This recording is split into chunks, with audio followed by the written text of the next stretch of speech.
Alright, so this is video number 2 of my pregnancy series. I did a pregnancy journey type video. It was pretty much me talking about going to the OBGYN for 4 years, trying to regulate my periods, trying to regulate my body, and the things that I did to help get my body regular. I also answered some questions from a video from a long time ago. There's a video that I did, it's like a TMI OBGYN visit, and I had like 600 comments. Most of the comments were all the same, but I answered the big ones that people asked me over the years, and I finally got to answer those questions and update y'all on that video. So if you're interested, go watch that video first and then come back to this one. But if you're only interested in the first trimester, then come to the right video. So make sure you like and subscribe, especially if this is helpful and if you loved it. I'm trying to get to 1,000 subscribers. One, for the obvious reason, 1,000 subscribers. Who doesn't want 1,000 subscribers? Two, I would like for y'all to start getting updated or start getting notifications. First trimester, it's what you expect it to be. It's pretty much everything that people talk about the first trimester being. That's what it is. It's exactly what it is, what people say. Especially if you're having a boy. If you're having a boy, you're most likely going to be vomiting and you're going to feel sick a lot of the time. Me, I'm having a girl, so it worked out perfect. I didn't feel sick, but I did feel nauseous a lot of the times. I got sick and tired of eating saltine crackers, so I was not only eating saltine crackers, but I got Cheez-Its, I got Goldfish, I got just different crackers. I got Triscuits because they were more of whole wheat and they worked better with my glucose, because even though I'm pregnant, I still watch my glucose levels because, one, you gotta take a glucose test anyway, so might as well keep up with your sugars throughout your whole pregnancy so you know how to overcome your glucose test. But that's not, I won't say anything about that until my second trimester update. Crackers just help. One, it helps you eat a lot more because your appetite is gonna go away. Like, my appetite was lost. I did not want to eat anything. If something sounded amazing, I would eat it as soon as I could before it didn't sound good. I noticed my sugar levels. I could eat a lot more sugar. So even though I was eating my crackers and stuff and switched to whole wheat, I've noticed that every time I was eating healthy, my blood sugar was like at 70 and then it was at 60. And I think one day it got to 50 and I was like, either I'm mentally trying to eat healthier because I know I'm pregnant, or this baby is taking a lot of my sugar, because I don't know why. They say with girls you crave sugar, but I feel like it's because they need sugar. And even though boys, you crave more of salty things, I feel like boys probably need more sodium and girls probably need more sugar.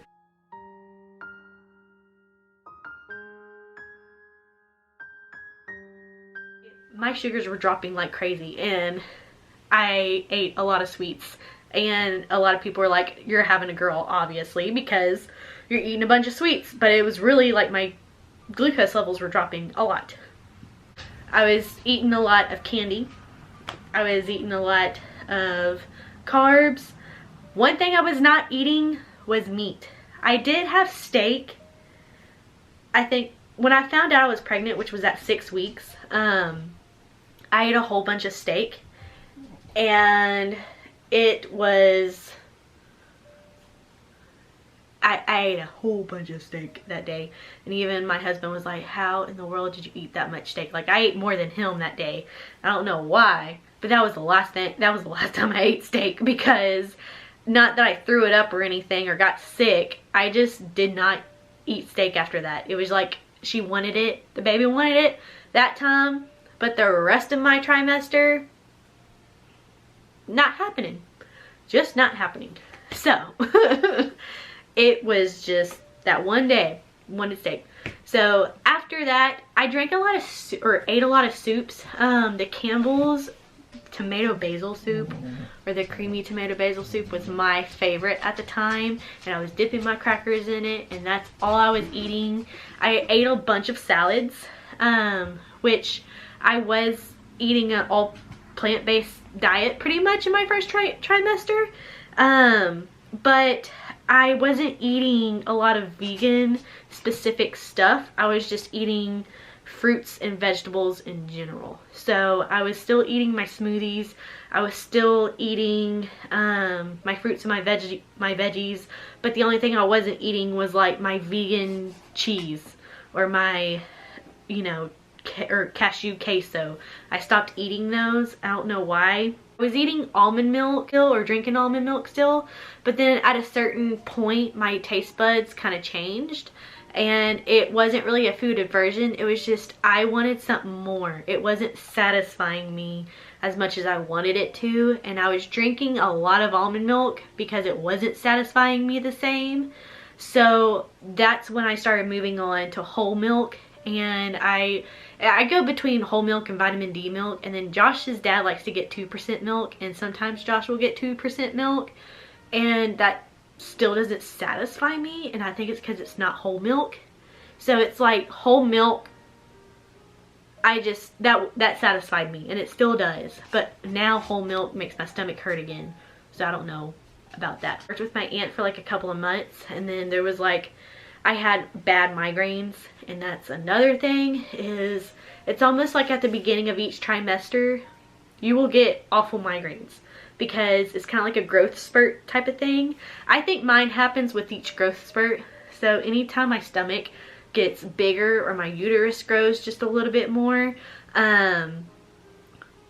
it was like the first few weeks of the trimester I would get these really bad migraines, and it's like, I don't know how to explain it, but maybe, call me crazy, it's like my neck gets really warm and really tight and tense, and then it finally relaxes, but when it relaxes, it's like so much blood flowing that it gives me a migraine. And I always tell my doctor that I feel just a little bit feverish right before I start getting pregnancy migraines. And he's like, that's just because your hormones, like, it's like your body tenses up and it produces those hormones, and you just get migraines because you got so much hormones going through your body. So they can help you with that. My doctor told me to try to take Tylenol, but if it comes to a point to where you're taking a lot of Tylenol 24/7, they give you a separate prescription, and you only take it, like, it tells you to take it once every 4 hours, or 4 to 6 hours. At first I took it once every 4 hours, but I was even taking it before the 4 hours. But it was like one huge pill, and I just only had to drink or eat that one huge pill, and it would go away. At that time, it wouldn't really go away. My migraines were just, it went from like a huge, like, it went from somebody taking a knife to my neck, literally, to just like somebody like, just like a light thud in the back of the head. That's how much my migraines changed in the 3rd month. And then I think it was like 3 months in. It was like 12 weeks I had these splitting headaches, and the migraine medicine helped them go from like a splitting headache to like a little nice subtle tension headache, but it still was a headache. But it helped more than a Tylenol. The Tylenol was not helping at all. So again, if you have migraines and you're taking Tylenol and it's just not going away, ask your doctor. Though it's a non-opioid muscle relaxer, so it doesn't give, like, the baby won't have withdrawals, you don't get addicted to it, and I don't have an addictive personality, and my doctor even wrote down on my like profile like non-addictive or non-addictive personality or something like that. And I had 2 bottles of that. I'm still on the 2nd bottle of those migraine medicine. I went through a whole bottle in like 3 weeks, because even though it said take 1 every 4 to 6 hours, and I was trying not to take it that much, but the first few weeks it was so bad I had to take it more than like I had to take it because it was awful. I was crying, and then that made it worse. So the second bottle that I had, I'm like, I need to get serious and I need to hydrate. Like, I was drinking a lot of water, but I felt like I needed to drink more water because I was also drinking green tea and like herbal teas and stuff. And I was like, I need to strictly water for just a second. And that helped kind of get my migraines back in order. And so I still had the second bottle, and I only take the medicine when I need it. I try not to take it as much as I did the first 2 or 3 weeks that I had the migraines. But the migraines have not been that bad, and I'm so thankful. But they do come back almost like every beginning of a trimester, because I also had COVID the last 2 weeks. So not only did I have COVID, but my migraines were coming back again.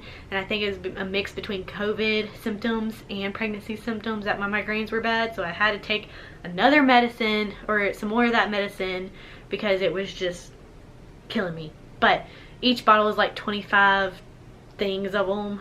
So I was trying to like spread them out so that I didn't become reliant on them. If I can tough it out, I'm going to tough it out. So do not take them every single day, because sometimes your migraines will get bad and they'll go away for a day and settle down, but they'll come back even harder in a few days or two. I don't think I had anything, like my blood pressure was fine. The only thing that was bothering was my headaches. Your hips do kind of hurt in the first trimester. Your back hurts because your body is, you know, doing what it's supposed to. It's making room for the baby and it's growing. You're not going to see any changes. I don't think I saw any changes being pregnant until now. And I'm in my 3rd trimester. And if this is your first pregnancy, you're not going to see any results. Nobody is going to touch your belly. No one's going to feel your bump unless they know you or know someone who knows you that knows that you're pregnant. And it took forever. Like, it kind of makes me laugh because like 16 and pregnant, maybe when you're in high school you wear tighter clothes, so when you start telling your mom like, oh, I can't wear my shorts anymore, that's when your mom's probably gonna be like, oh, she's pregnant because she's not fitting into her clothes anymore. But like, I live in leggings and stretchy clothes, so I honestly still can wear the same clothes. Like, I wore this shirt before I was pregnant. It's a little bit tighter, but it's still flowy and loose and like looks fine. It's just I fill it out just a tad bit more, and I'm still able to wear what I wore before pregnancy. The only thing I can't wear right now are like my jean shorts and my really tight like jean leggings or jeggings or anything like that. I can still wear my leggings, I can still wear my yoga pants, I can still wear my sweatpants, I can still wear my pajamas, I can still wear anything with a drawstring, I can still wear these shirts that are, you know, I think it's the Massimo shirts from Walmart. So if you want a shirt for pre and post pregnancy, I would get the Massimo shirts from Walmart because they're just loose, flowy, and they go with every outfit, and you're probably still gonna wear them. Oh, a light just went out. But you're probably still going to be able to wear them before and after pregnancy. So I encourage you, buy those shirts. Prenatals. My friend recommended a prenatal. I'll put that picture right here or over here. They do not make you feel sick, but I feel like if I were to take those, I probably wouldn't have felt like they worked. I took a prenatal that I kind of stopped taking right now, and my doctor told me that I didn't have to take my prenatal vitamins anymore unless like I just wanted the extra vitamins. He said it doesn't help, or he says it helps if you take it. It doesn't do anything to, you know, it doesn't hurt anything if I stop taking them, just as long as I'm eating healthy and stuff. And with this being so late into pregnancy now, he's like, you're fine, because apparently after like a certain point in your pregnancy, your doctor's just like, it's fine. Like at 30 weeks you can still give birth and everything be fine. There's actually a lot of women that post in like pregnancy forums and stuff that have actually given birth at 24 weeks and the baby was fine. It's just you're gonna have this really tiny baby because it's still trying to grow, because even at 30 weeks it's gonna be like a 30-week in your uterus baby, but it's outside of you. So your baby, if it's outside of you at 24 weeks, it still has a huge chance to live. It's just gonna grow like it would in your uterus, but you get to see it grow early. So my mom even had a close friend. She gave birth, like right when I found out I was pregnant, my mom's like, my friend just gave birth at 24 weeks. I'm like, don't tell me that. Don't wish that juju on me. I was like, do not say anything like that. I'm still in my first trimester. Like, anything can happen. Shut up. And my mom's like, oh, well, it's gonna be fine. Like, just calm down. And that, like, her baby is now 10 months old, 11 months old. And yeah, so she just had her baby early and it lived and it's doing perfectly fine right now. And it's actually like they said that she's as healthy as she was, if not probably even more healthy than when a first newborn baby comes out. So it all worked out. No sense in stressing your body out. That's the #1 thing, is try not to stress out so much, especially in your first trimester. I was freaking out over everything. Although there was a weekend I did freak out because I think it was at 18 weeks. It was right before I was going to go back to the doctor, and yeah, it was a Sunday, and at the first few weeks you're going to be cramping. Well, a lot of people feel like a twinging, pulling, twisting sensation in their lower abdomen when they get pregnant, and mine felt like full-on cramps. I even told my doctor that it scares me of how much I feel like I'm cramping, because it would like come in waves, and I would tell my doctor like it would scare me because I don't want, you know, to miscarry. And anybody can miscarry in the first trimester. That's why a lot of people wait until 12 weeks. Some people wait longer, because I actually had a friend, God bless her, she waited till 12 weeks, finally told everybody she was pregnant, and that same night she lost her baby. And I was just, it freaked me out because she was literally like a few days ahead of me, or a week ahead of me or something, because I just said that I was pregnant, and then like literally like not too long she said she was pregnant, and that happened to her, and I started freaking out, and I was like, oh my god, I don't want to lose it, and freaking out. And then I think a week or two later I had these really bad cramps, and I've been having these cramps, but nothing's happened until this one Sunday. It was a day before my appointment, and I spotted. But if it's not bright red, if it's pink, I think the doctor says it's fine. But if it's bright red, that's when like they're like, as long, what is it? If it's bright red for a day, it's fine. It just probably means that you have, you know, vessels in there. You have blood vessels, and sometimes your uterus can grow a little bit too fast, or you strain yourself a little bit in that area, or you move too fast and it pops a blood vessel and it makes you spot. I didn't know that. Or sometimes when your uterus is growing, it pops a blood vessel because it's growing so fast and you bleed. As long as you're not bleeding for 3 straight days and it's not bright red, you're fine. So mine was a brown color. It was just, I wiped and it was brown. And I was like, okay, so I laid down for the rest of the day, took it easy, didn't do anything else, and that's all you can do really, is just relax. And I called my doctor, let him know, and went into the doctor's office that same week, and the nurse was like, as long as it wasn't bright red and you bled for 3 days, you're good. Sometimes it's just a blood vessel that pops. So if y'all experience that, keep in mind it's probably just a blood vessel. But if it lasts for 3 days and it's bright red, get it checked. Other than that, I think that was it. I did have a little, I had an accident, like a four-wheeler type of accident. Me and my father-in-law, we were on a four-wheeler, and I think I was like 8 weeks pregnant at this point, and the wheel off of, like, we were in a side-by-side, so me and him were both in the front seat.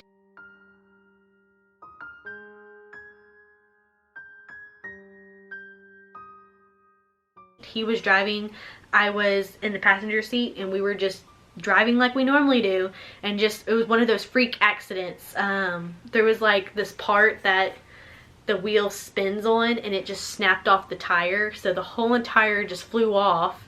I didn't even notice what was going on until we finally landed, and when I landed, my stomach, there's, you know, like the hood of the car, my stomach hit the hood of the side-by-side, and it hurt, but it wasn't enough to where like it was like really in there, because even though 8 weeks pregnant is very crucial, the first trimester is very crucial, what you do with, you know, with anything with the baby. Like, you can't get your hair done, you can get your nails done, I think.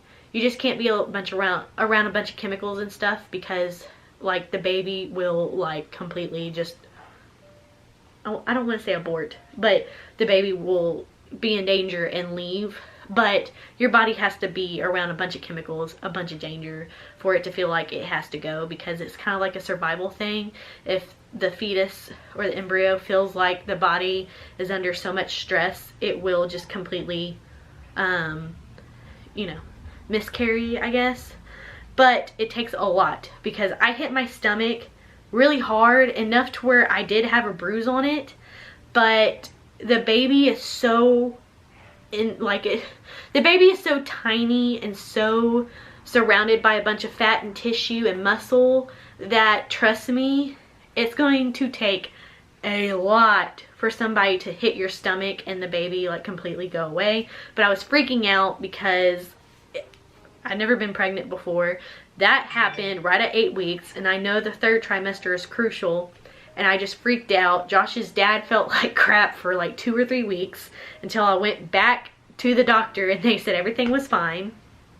But yeah, you just gotta be careful what you do. The first trimester, just take it easy, relax, enjoy being pregnant, just sit around if you can and just relax, because it's about to get, I don't want to say worse, because the second trimester is like heaven. But let me tell you, second trimester is pure bliss. And you get into the third trimester and you're like I'm just now getting to my 30 weeks, and I'm like, can the third trimester just go already? I miss the second trimester so much.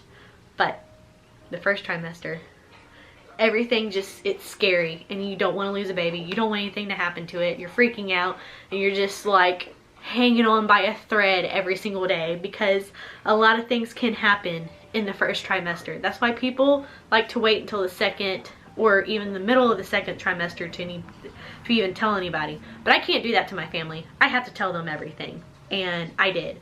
And if y'all want to know my pregnancy story and how I got pregnant, or how I found out I got pregnant, I will link that down below, so make sure you watch that video. It's very, every time I watch it I start crying, because like I remember how I felt when I first found out I was pregnant, and I was very emotional. I was in a lot of denial, to be honest, because I didn't think that would, I thought it was too good to be true, to be honest.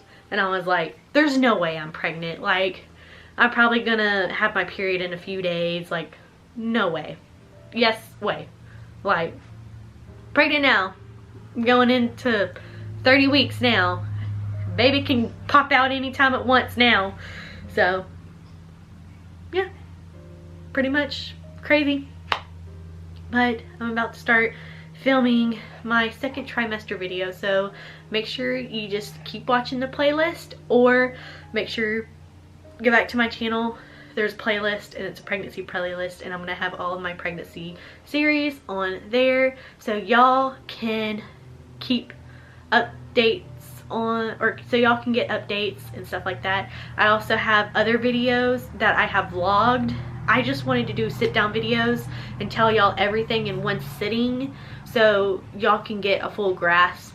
And a lot of people just like rather do the sit down videos and not have to go back from vlogs and stuff and, you know, try to keep up with them, with what I'm doing that day, with also keeping up with how far along in pregnancy and what I feel like.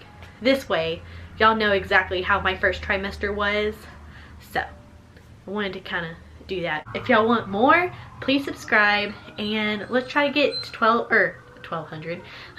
I would like one day 1200. Well, that's still attainable. I'm trying to get to 1,000 subscribers, which is 1,000 subscribers, but let's try for 1,000 subscribers so we can finally hit that notification bell and y'all can be notified. And I am going to post these at least once a week. So, and in between these videos I'll be doing vlogs, because I don't want to have a whole separate channel of sit down videos and a whole other channel of vlogs. Everything in one place, and I have playlists. So if you want, again, pregnancy playlists, it will be linked down below. And yeah, thank you for watching, and I hope this was helpful. Have a safe pregnancy. Just remember to relax. That's all you can do, is just relax. And after years of trying, trust me, I am still a wreck. I am still freaking out. Even at 30 weeks, I hope that we can make it to 40 weeks, but I do know now 30 weeks is okay if the baby is born, because I've known people who've had babies earlier, and those babies have, like, we have the technology today that is awesome. So just relax. And if you're a new mom, relax. I'm just excited that I finally get to be in the mom community, because Mother's Day was always sad for me, because I've always wanted to celebrate Mother's Day, and now I finally can, and I'm just excited to become a new mom. So see you in the next one. Bye.